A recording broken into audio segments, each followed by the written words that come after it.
What's going on, everyone? Welcome back along to the channel. It is that time of the week again. We've rolled around to number 7 of Super Rugby. Of course, we're bringing back guests onto the show. A bit of a usual coming back onto the channel. It's the man in the know, as he calls himself, and the man behind the Driving Maul, Paul. Welcome back to the channel. Thank you very much. It's a pleasure to be back. It is. You've got a lot to say. We've already been talking about it a little bit, so we're going to kick straight into it. Of course, as we always do, we're going to have a look at what you want to talk about the most. It is SuperBru, of course. I'm only staying on for the first 2 minutes, then I'm off. Okay. That's it. So, where you go. What's going on with SuperBru? Let us know. Fill us in. Well, to be honest, there's only one man in it. And it's me. I'm number one. So that's all good. So I'm top of the leaderboard, and then we just scroll down and we scroll down and we scroll down and we scroll down and we scroll down, and then we page over and we scroll down, and there he is at last, number 35. But he is up 3 places. Well done, Mr. Cornflake. It's green. It's green. It's heading upwards. Hey, can and you find you do Brett? have Find a Brett captain for me. armband. Find Brett. Oh, let's scroll down. Scroll down. Oh, there he goes. He's 50th. He's up 50th. Jeez. Oh dear. He's and only Bocky 15 is the doing man worse. with the wooden spoon this week, unfortunately. So It Bocky is. didn't drop down any places, stayed where he was, but still got the lowest number of points there, down in 56th.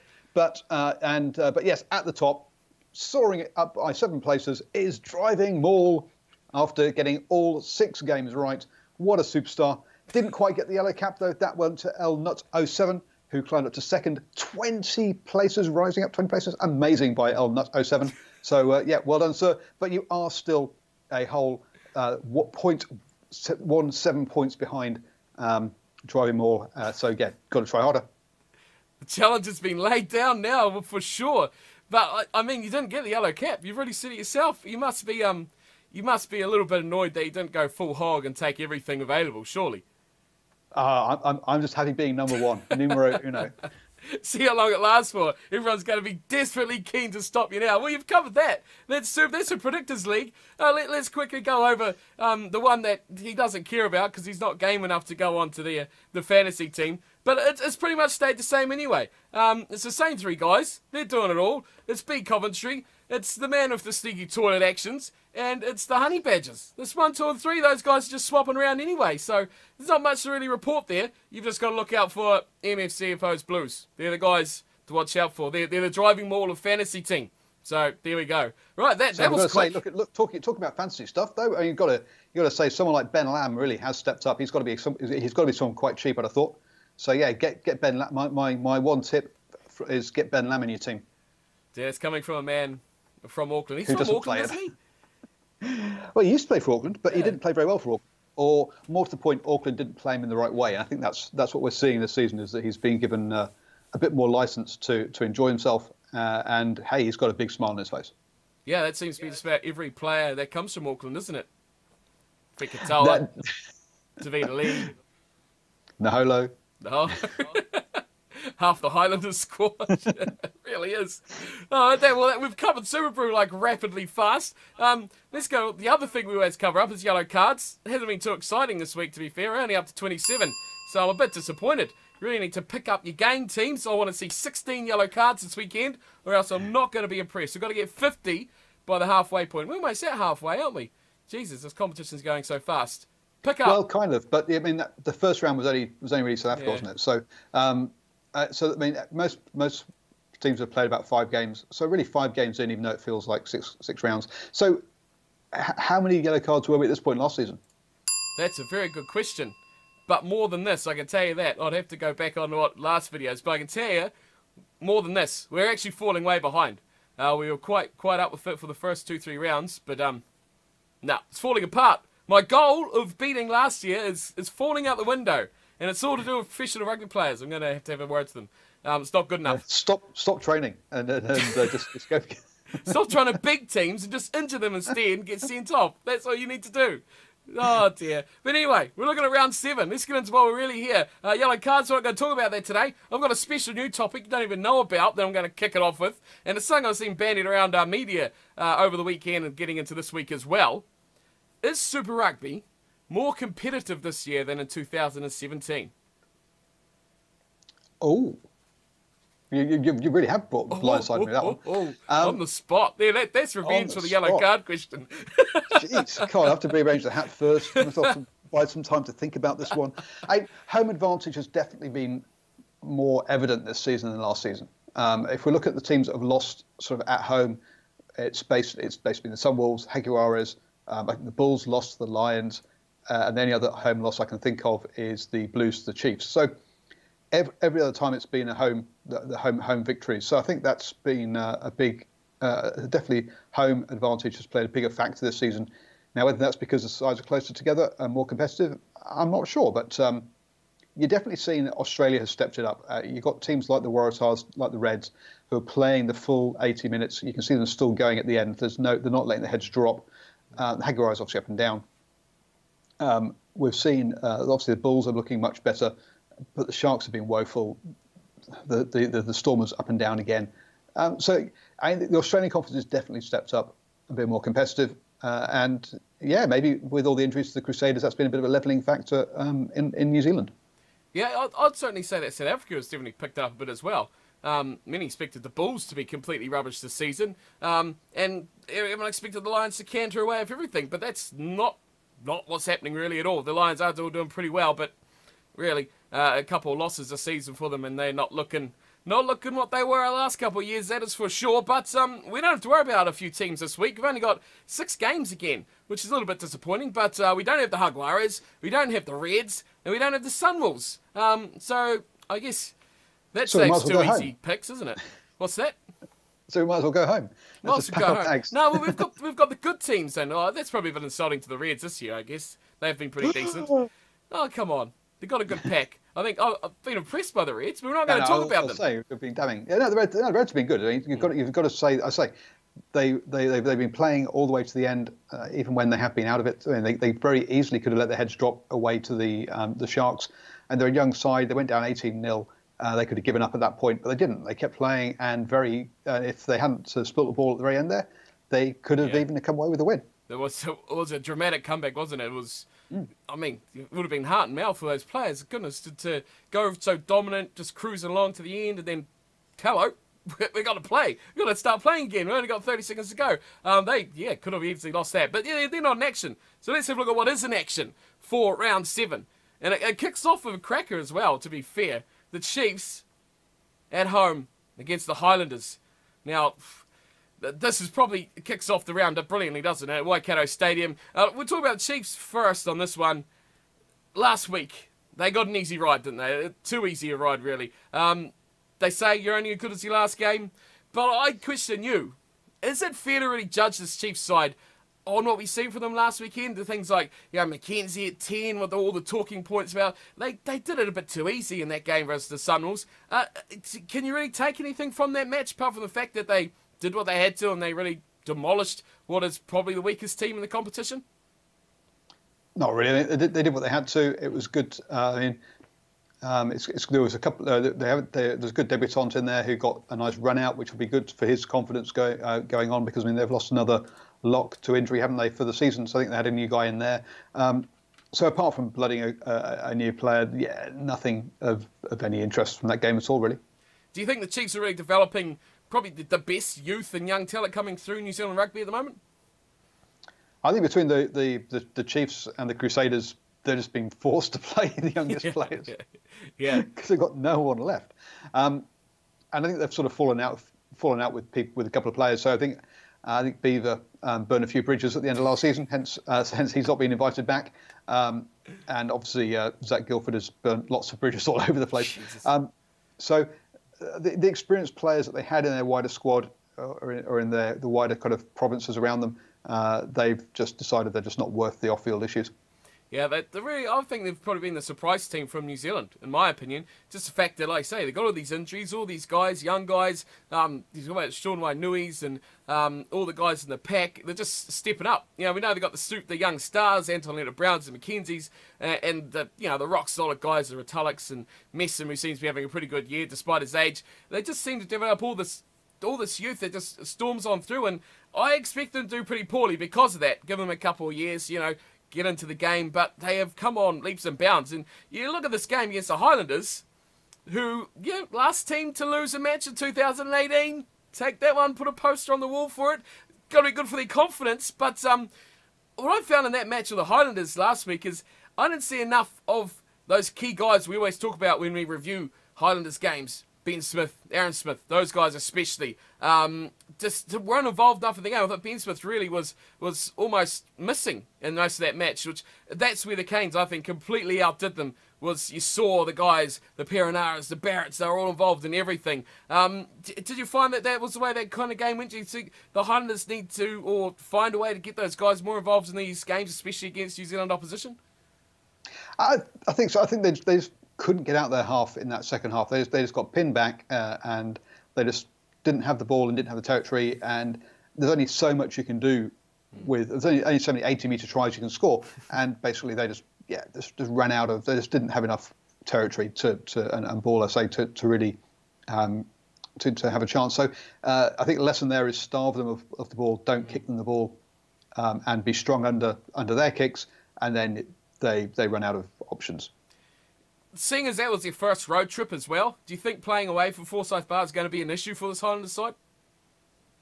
I'd say playing away from, as I said, the only teams that have sort of lost at home are the Blues, Bulls, Jaguares, and so on. So every team is struggling travelling. I mean, if you look at the Crusaders, they've not won away yet either. The Hurricanes' only away win so far has been against the Jaguares. And the Chiefs' away win has been against the Blues So I would say all teams are struggling travelling this season. I'm not sure why. Interesting. That is very interesting. Observation you call it there from the sides. But yeah, Highlanders they need to pick up a win here, I think, to keep their confidence going for the season. What's your pick? I'm going Chiefs by 5. That's because I say that I think that home advantage is going to be too strong. As you say. The Chiefs, whilst they're bringing lots of young players through, you've got Retallick, Kane, Messam to hold things together in the scrum. You've then got Webber and McKenzie. Before you've then got another new guy. You've then got Anton Brown. So you've got Marty McKenzie, who's okay, fine. He's not experienced at this level, but he's a bit of an old head. He's got plenty of experience under his belt. So it's not like you've got young or inexperienced combinations. You've always got an experienced person in between them. So I think, and that's what's going to keep them going. And I say, yeah, home advantage really, because I think the Highlanders, Retallick has just been immense these last few games. He's worth a couple of tries himself. So you've got to say that I think the Highlanders pack will struggle, and they just and I think the Chiefs will learn from how the Hurricanes played. Interesting. Yeah, that's the other thing. Yeah, it's watching how teams are beating other sides, isn't it? That's what I think has happened with the Lions, especially, which we'll talk about them later on. But I think that's what, when you first saw them go down the first time, you've seen the Sunwolves, they adapted that same approach, and everyone just seems to be adapting to what beats other sides, and you're going to see it throughout the whole season. And home advantage is pretty important, but I don't care about that because I'm going with the Highlanders by 2. So we stand loyal to the Highlanders. They're going to put out this victory on the road. Yep, that's the one. You've got it. Highlanders by 2, just 2. I think they could do it. I think they get it over the Chiefs, which is going to be interesting. Fabulous. I'll just watch you slip further and further down that table. Someone can't just follow the bandwagon. It's got to be someone's got to burn the track. Take the better road, the more exciting road of the underdog. Okay, right. Straight away, we're off to a good start. I picked the Jaguares last weekend. Come on, that's. Yeah, but to be fair, they lost like the last 2 games versus the Lions. Anyway, so it's not. Is it much of an upset? I don't know. When you look back at it, SuperBru, 90% of people picked the Lions. It was a big upset. Big upset, but when you look at history, it does make sense. It does make sense. Which I picked the Lions. What an idiot. Anyway, let's move on. Game number 2. We're off over the ditch. Following that one, we're going to Amy Park, where the Rebels are at home to the Hurricanes. Right, the high-flying Hurricanes still, aren't they? Goodness me. But they're back to winning ways. The Rebels, after they went down to that shocker to the Waratahs. That was a real shocker as well. They dealt... Well, hang on, you say high-flying Hurricanes, but let's just have a quick look at the New Zealand Conference, okay? High-flying in form. Not in the conference. Oh, okay, then fine. Jeez. No, come on. I've got a point to make here. Am I allowed? Well, we're not talking about the Hurricanes here. We're talking about the Rebels first. You've got to get the home team out of the way here. Actually, you mean the high-flying Rebels? The high-flying Rebels. The team with the most points in the competition. The team that said the easiest run because they're still yet to face a New Zealand side. Callum, this is the game everyone's been waiting for, isn't it? This has got to be the game. Again. Oh, geez, come on. They've not played anyone from New Zealand yet, so they're not a decent side. Oh, come on. Look, they've to be fair to the Rebels, no, you're right. They've had perhaps the easiest schedule they could have had. They've lost their only difficult game, which was the Waratahs away. Which they should have won. I mean, they were totally ripped apart by injuries, losing and some bad selections by the coach there on his on substitutions. Putting Hodge at fullback was a disaster. Hence, we didn't see him there against the Sharks.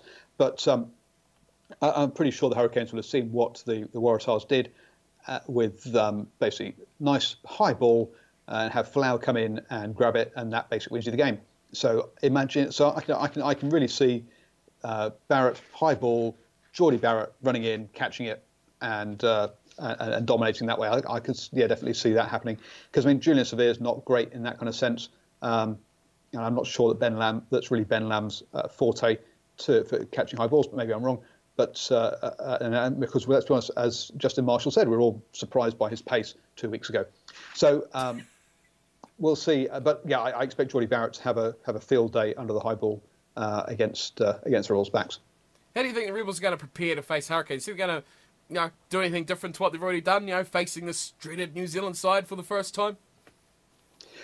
I think it's going to be it's can Genius fire, and if he can, then the Rebels will put up a good fight. If the Hurricanes can get in Genius' face, a bit like the Tars did as well, then yeah, it's game over for the Rebels. They're all about him because Debrasini is basically not very good. He's rubbish, isn't he? He's pretty much just a whole filler, isn't he? Plonk him in there. He is, and interesting enough, Shane, who I just did my round 6 review with, he reckons that Hodge is the future number 10 for the Rebels. For the Rebels, but what about Maddox, who's supposed to be the future number 10 for the Wallabies? What about him? Well, I mean, how many future number 10s do they need? Goodness me. You're going to have all the class. No one else is going to have anything left. But we'll wait and see what happens. What they need is a number 10 now, not a future, not in the future, to be honest. Yeah, that's true. That is very true. So let's talk about your Hurricanes. What were you going to say earlier about the Hurricanes? Now you've got the floor. It's all yours. I won't even give you a question. I was just, you were saying about them being high flyers. I was going to say, look, the Crusaders got 3 wins, Hurricanes got 3 wins, the Chiefs got 3 wins, Highlanders got 3 wins. It's a very even conference at the moment. There's only 2 points, and that comes down to basic bonus points between all 4 of them. So, yes, they're high flying, but only in so much as all the New Zealand teams, apart from the Blues, are high flying. The Blues don't fly very high. It's another year. But that's because, the Blues are a real New Zealand team. A bit like the Birds, we walk places, we don't fly. It was a play on the word also for the way that they played against Highlanders as well. Flying, corners, upside down, flips, all that sort of thing, How do you defend that? What are you going to tell the Rebels? What's old Vessel's going to go in there and go, look, boys, we've got to defend this flipping arso on the corner. How the hell do they do that? Well, you get yourself 2 big Fijian rugby league wingers and say, boys, just what you used to do in rugby league. Do it again. That's pretty much what you have to do. And, hey, that's exactly what they've got. So, hey, you never know. So, okay, well, my original point here to make on the Hurricanes was, the bit of a love triangle they've had here with the Highlanders, the Crusaders, the Hurricanes, going around over the last few weeks playing each other. Hurricanes have been the team that have come out on top there. Are they now the pinnacle of New Zealand teams going at this stage of the competition? I think it's because they've got that overseas trip out the way, and they're up with the other teams. Clearly, I think they're perhaps the best positioned team in New Zealand. But it's because I'm not saying that they're playing that much better than anyone else. I think they could very easily have lost to the Highlanders. It came down to some moments of brilliance by their wingers. I mean, Ben Lam and Also, between them, got 3 tries. Without those 3 tries, which they could all have messed up, and that's why they were all very high quality tries that could easily have gone wrong, then they lose that game. So they are relying on moments of brilliance from their players. Now they have brilliant players, so they got away with it at that time. I'm not sure they get away with it in every single New Zealand derby. It's a bit like the Highlanders play the same sort of style, don't they? They rely on Naholo to do something spectacular, to just lift the game, to change the game. But yeah, I agree with you. That was the other thing with South Africa behind them. It changes everything, doesn't it? Because these other sides have still got to go over and, you know, maybe come back with 1 win out of 2 or 3 matches. They've still got to go over there and they've still got to make that tour, which is really the toughest part of the season and often the most changing part of the season as well, where you see teams that normally are flying quite well can fall away pretty quickly as well. 2 losses, 1 loss, you know, when it's as log jammed as you say, changes everything pretty quickly. But 2 seasons ago, the Highlanders were doing great. They ended up having to tour at the end of the season and then had to play away during the playoffs, and basically they just ran out of gas. Because that means the Hurricanes going into that final series, even if they are playing away, they will have been sleeping in their own beds for the last sort of 2 or 3 months. So they will be well rested going into that part of the season. So yeah, looking at the finals series, it also bodes well for them. So who you got coming out on top of this one? The Rebels at home, AB Park against the Hurricanes. Hurricanes by 5. By 5? You're only going by 5?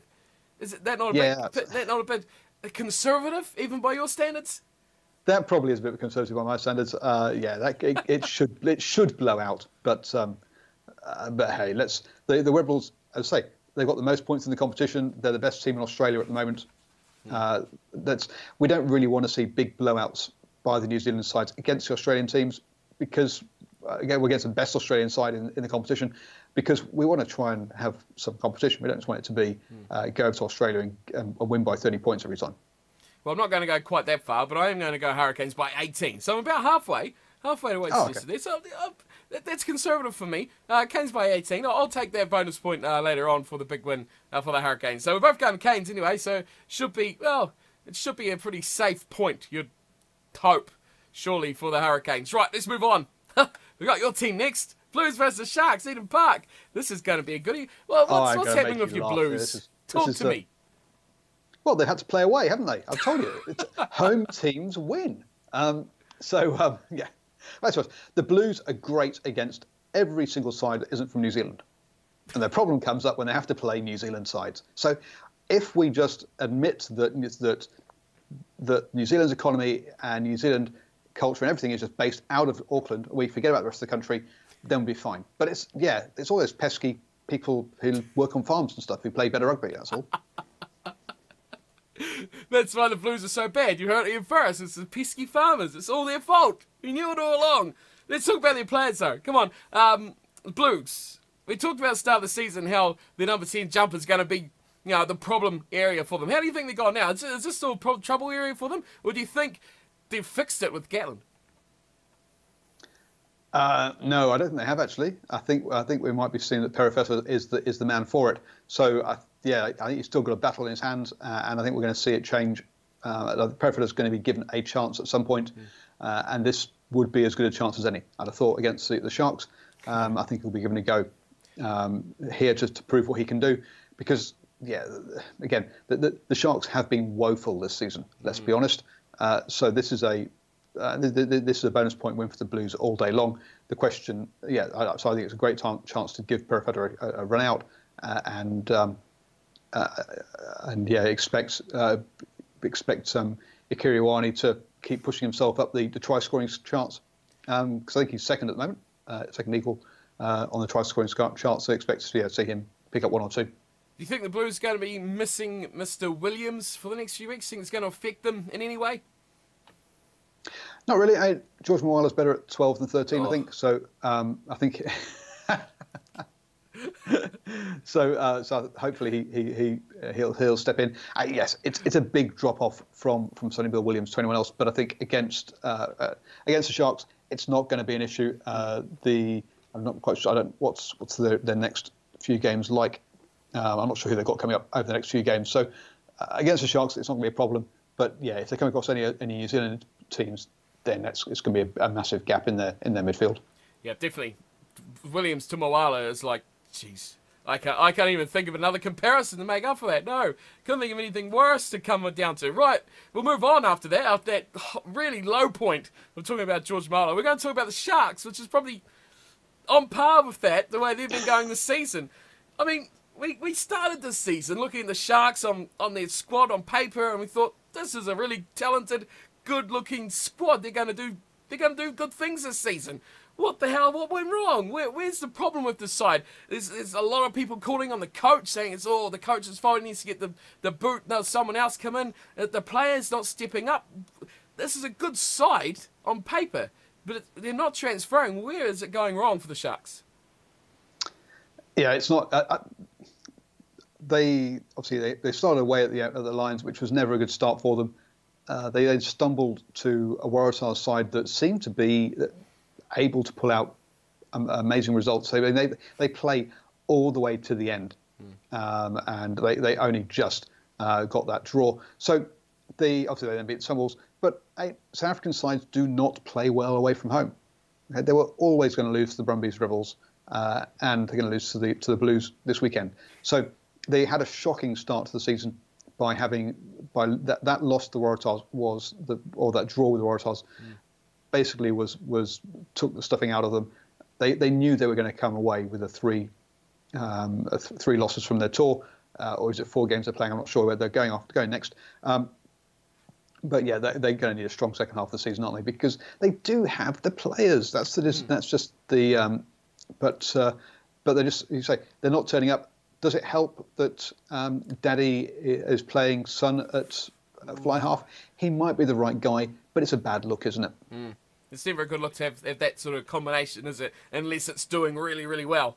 And then you can get away with it. Like we've seen at the Lions with the Ackermans. You know, they get away with that because it's performing. It's getting the results, isn't it? But also he wasn't picking his son as first choice either because his son was coming up through the side. But true. Whereas here we've taken Bosch, who was one of their star players last season, and said, "Oh, sorry, my son's coming now. You can't play there. You have to play at fullback." And that's not a good look. Yeah, it's not looking good for the Sharks either. Just having a look at their future games. They play the Hurricanes next week, and then they do go back home and they're facing the Bulls. So yeah, that's a huge crunch match for them. And who knows where that one's going to go, the way those two sides have been playing anyway. But for the Blues and the Sharks, you've obviously said the Blues, you think you're going to win this one. Are you going to be exciting and go for a big margin? No, Blues by 10. To be fair, I haven't been much different. I've gone Blues by only 11. So, we're not setting the house on fire at all. No, again, this is one that should blow out. But you never know with the Blues. No, you don't. But you never know with the Sharks either, to be fair. So it could be a game of 16, bits where it just changes completely every single 5 minutes. Who knows with those sides? But I think it'll be entertaining, that game. Both seem some definitely good players that could spark it up. So we'll see. Hopefully by 11 will be quite nice. I'll take that exact margin off you. Thank you. Right, following that, we're going to go back over the ditch again with the Brumbies and the Waratahs meet up. Now, this could be the most interesting game of the round. GIO Stadium, Brumbies are at home. Brumbies are at home, and they have Pocock back.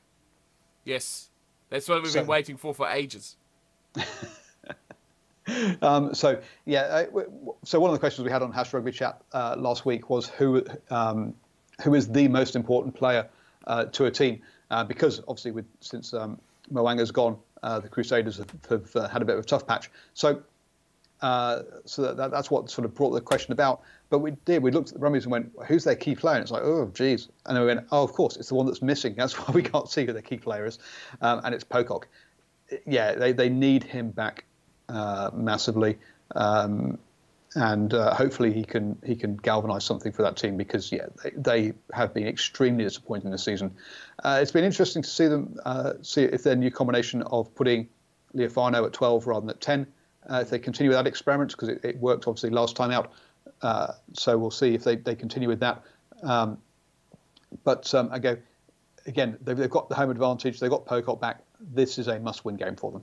Yeah, I think you talk about that combination, the 10 and the 12. I think Hauera made a big difference just kicking goals, because I'm a big fan of Lealiafano, but I just think his kicking, he's not the Lions tour of 2000 or whenever it was, years ago. So, yeah, that was huge when they just were dropping so many three-pointers all the time with his goal kicking. So I think having Hawera there just kicking goals is a big, big difference for them.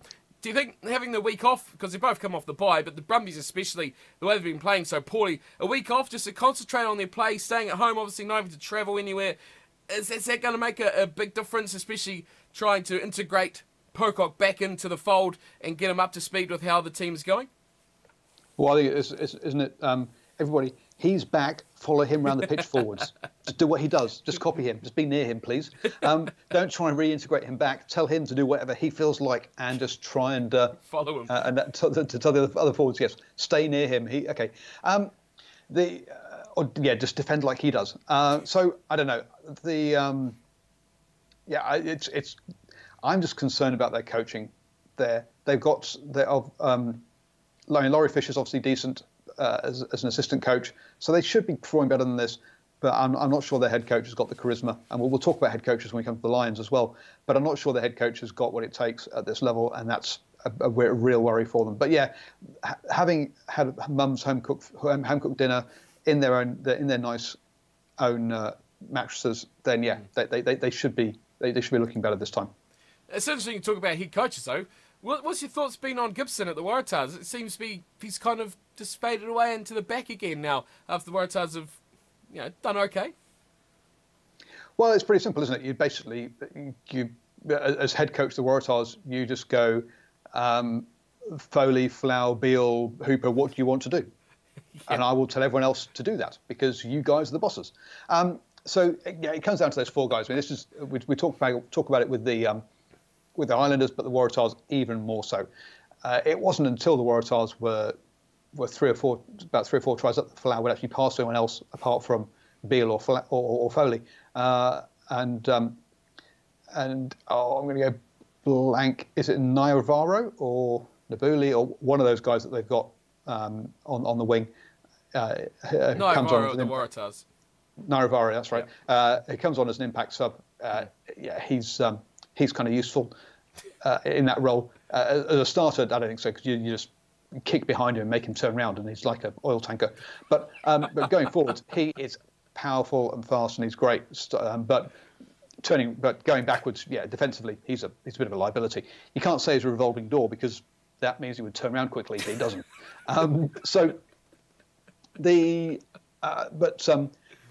You've got to say the Waratahs. It'd be interesting. Are they going to continue with the Flower on the wing experiment, or do they think the Brumbies have got a decent fallback?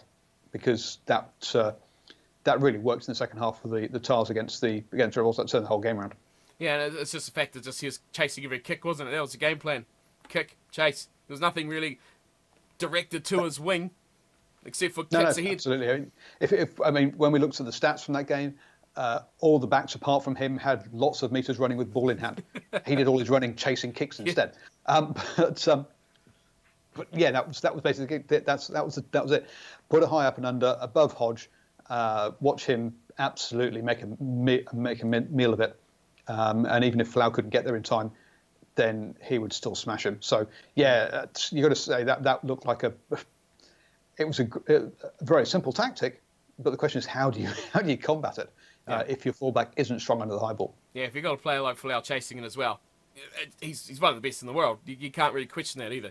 Nope. But on the Waratahs, though, we talked a bit about them already, but the Reds kind of provoked this kind of train of thought. My next point I was going to make, with that comeback that we were actually talking about earlier against the Stormers, a game they shouldn't have really been in the last few minutes, scoring that try, getting within the 7 points and almost stealing it at the end. But it made me think about how the Waratahs have been playing this season, how the Reds are starting to develop into playing as well. Is Australia actually starting to learn how to stay in the game, to stay within touch, and actually play to the 83rd, 84th, 85th minute of a match?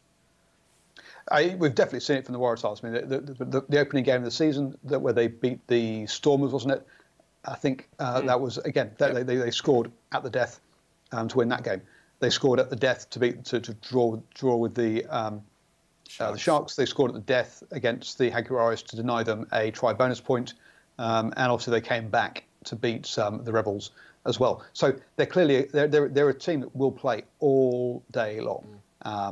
You can't go to sleep against them because they will play the full 90 minutes, as you say.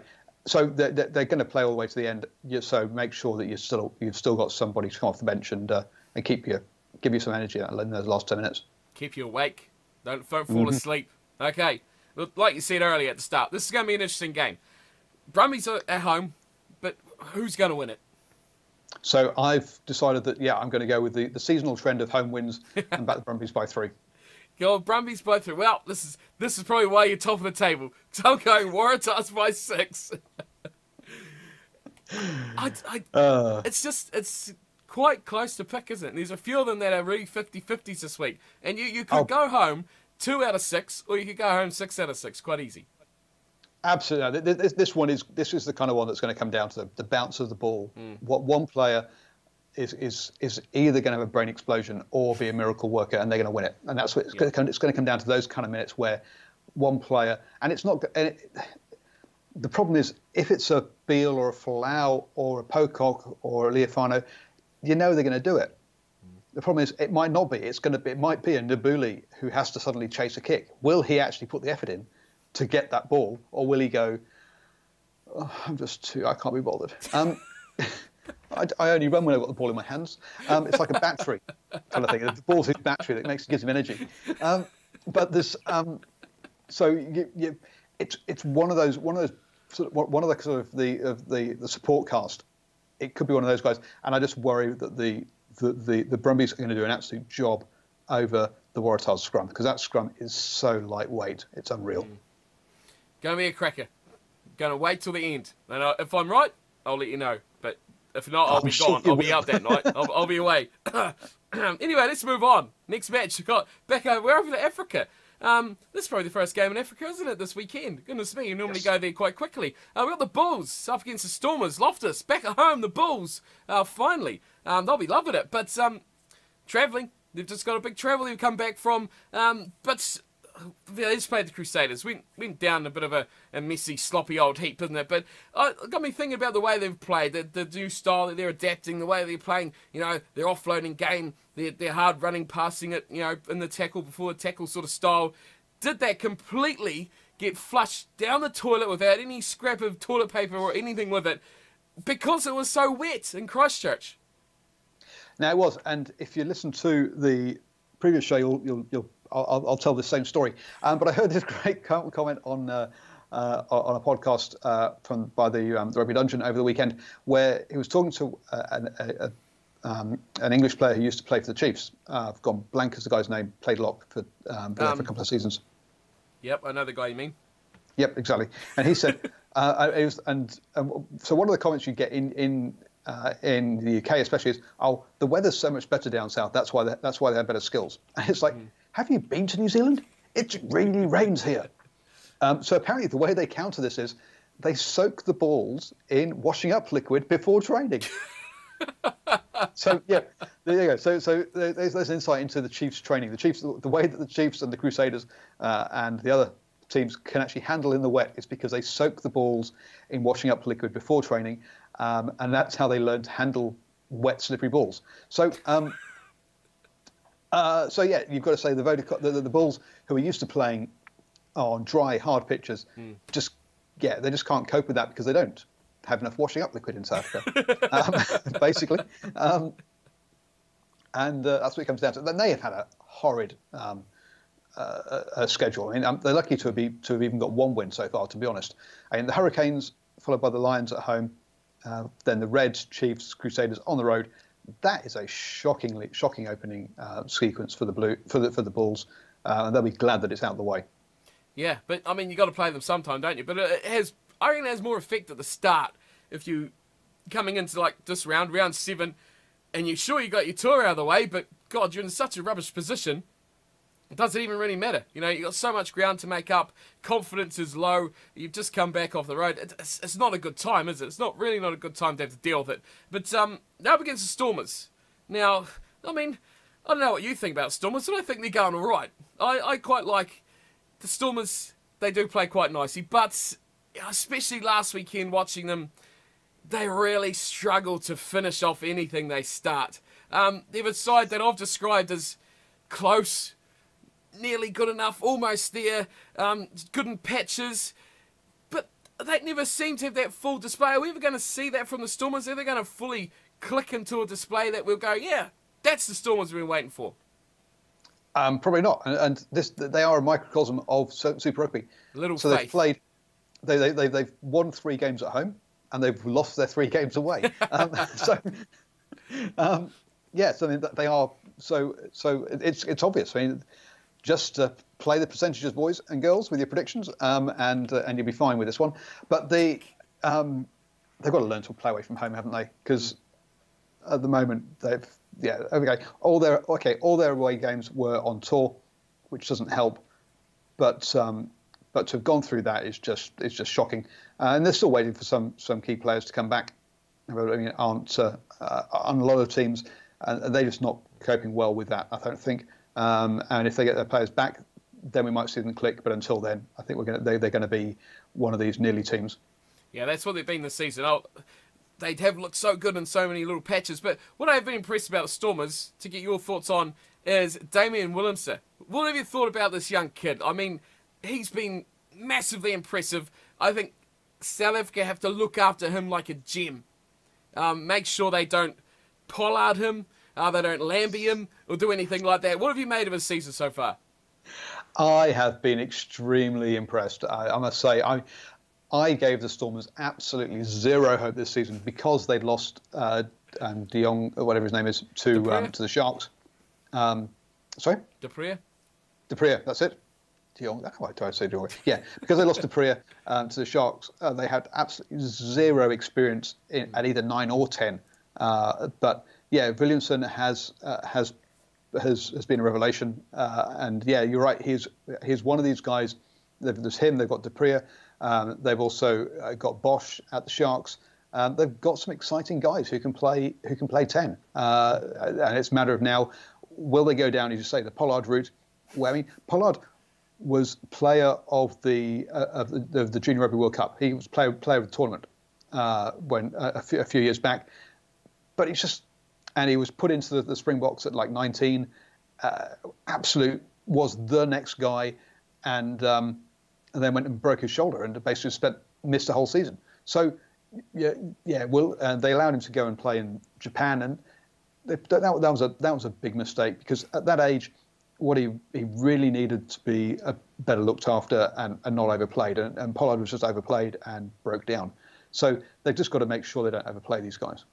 I think the big reason or a big factor behind the success of Willemse this season has been having a player like Dewald Divanaka next to him, which seems to every commentator in Australia struggles to say Divanaka, which I don't know why, but that's just a little bugbear of mine. But I think his experience, because he's been around for a long time, kind of takes that pressure off him at 10, and having players like Dealandi outside him as well, as 2 super experienced players who have been there at the top, been there at the best, and they just take all the pressure off. If the kid's not doing, he needs a bit of a time away, they can cover. Dylan Lades, another one, fullback, they swap over quite a bit when Lades isn't injured as well. So I think the Stormers are looking after him pretty well.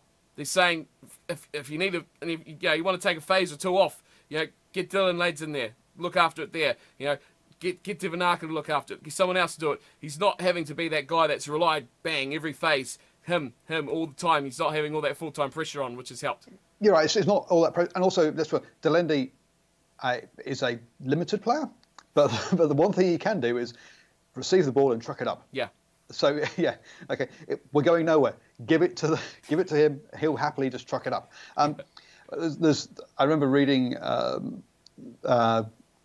Wilkinson's Johnny Wilkinson's autobiography. I didn't actually finish it, but he talked about a time where he basically shipped the ball to Jerry Guscott, who then cleared it, and Jerry Guscott was the experienced player in the England team, and this was like the first or second game Wilkinson had played there, and Jerry Guscott turned around and goes, "Don't give me the ball, deal with it." And you're like, "Whoa, okay." I don't have much respect for Jerry Guscott. You can see that's not the situation he's in at the Stormers. As you say, he's got these guys around him who are taking the pressure off him. Give me the ball. if you're in a bit of a pickle, and I'll just bash it up and buy you a bit of time.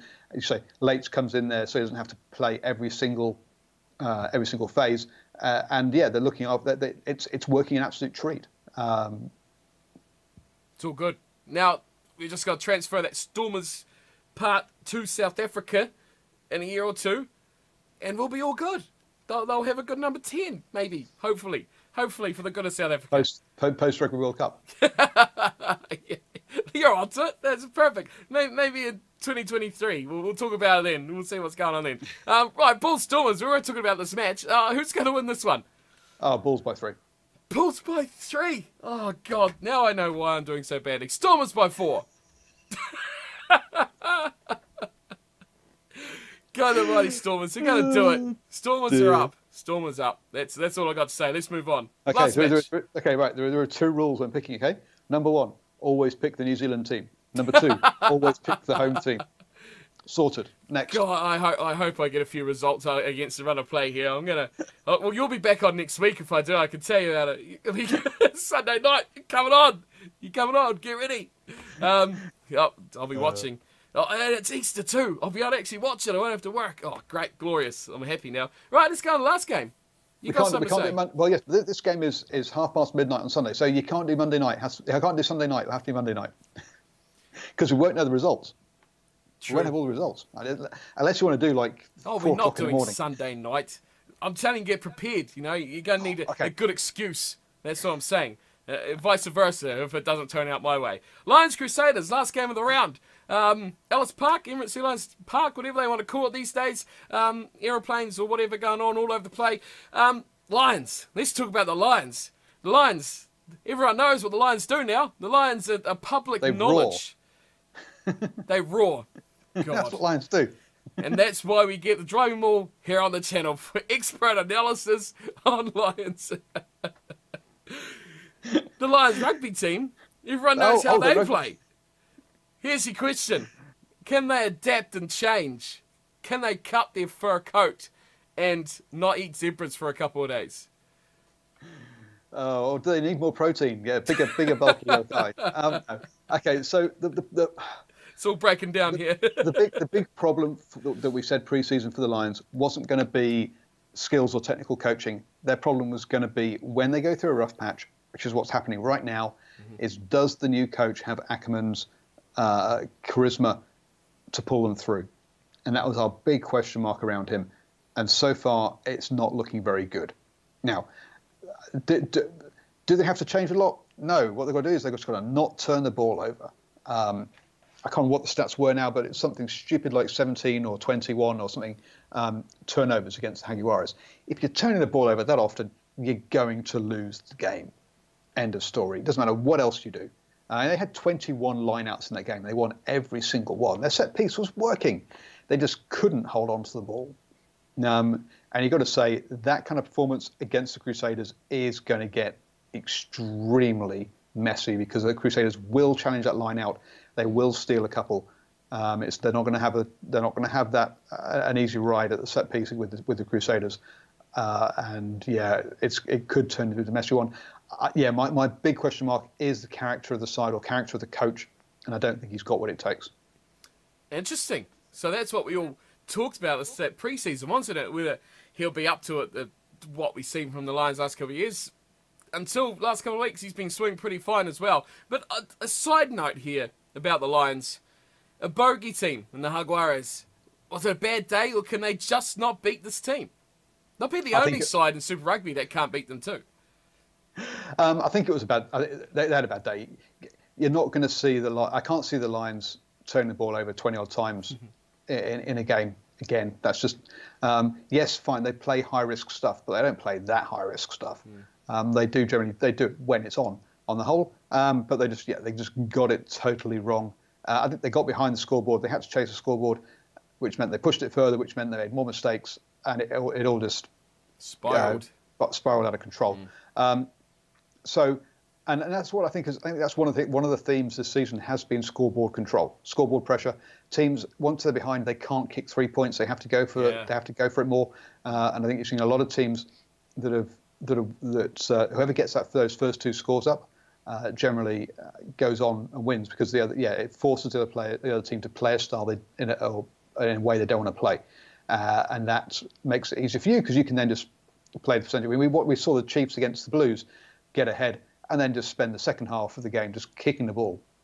And so we're not just talking about foreign teams here. We are talking the New Zealand side as well.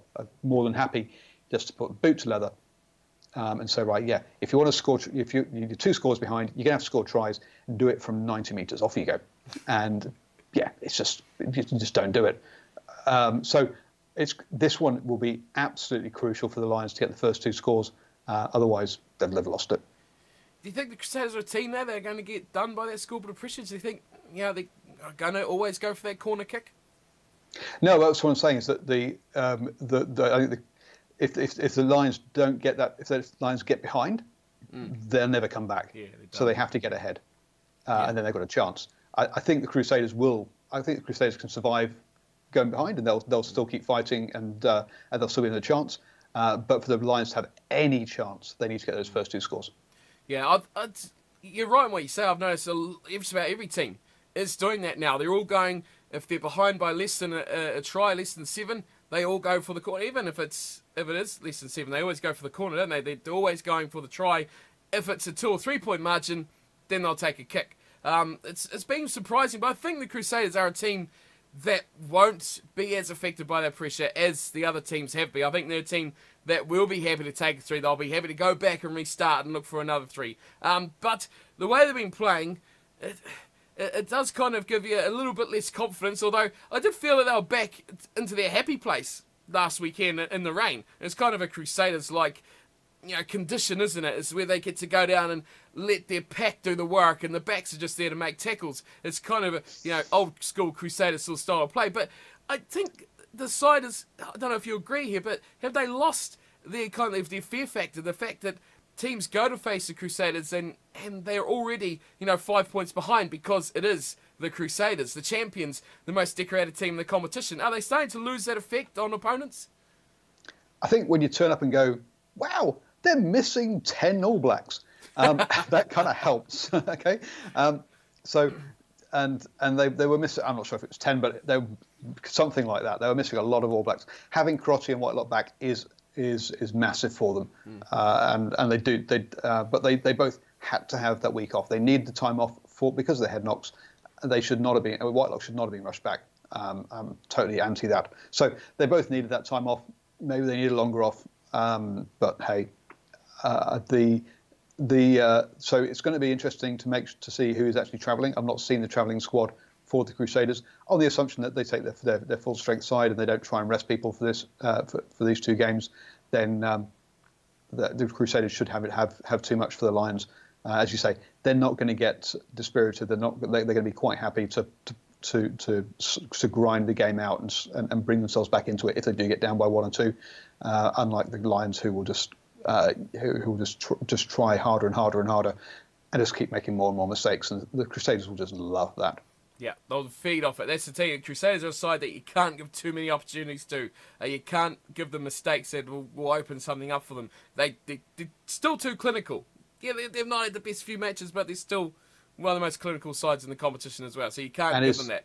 And is Goodhue the best sort of non-All Black player in New Zealand at the moment? Probably one of. Will he be an All Black soon? Oh, I think he will be. The way he barged over and got his first try shows he basically was an extra forward, and then the way he stepped for his second try shows he's a wonderful back. And two weeks ago, we were both talking about how he took on the added responsibility once Crotty went off. He's a guy who's really, I think, relishing the fact that he's being allowed to become a leader in that team, and he's playing some great rugby. And the fact he's been doing it for 2 seasons now as well. Like, he was really good last year too. So to back it up and not have that second season rubbish that they always talk about is good. But I thought you'd go for Ben Lamb. I'm shocked. I'm really surprised.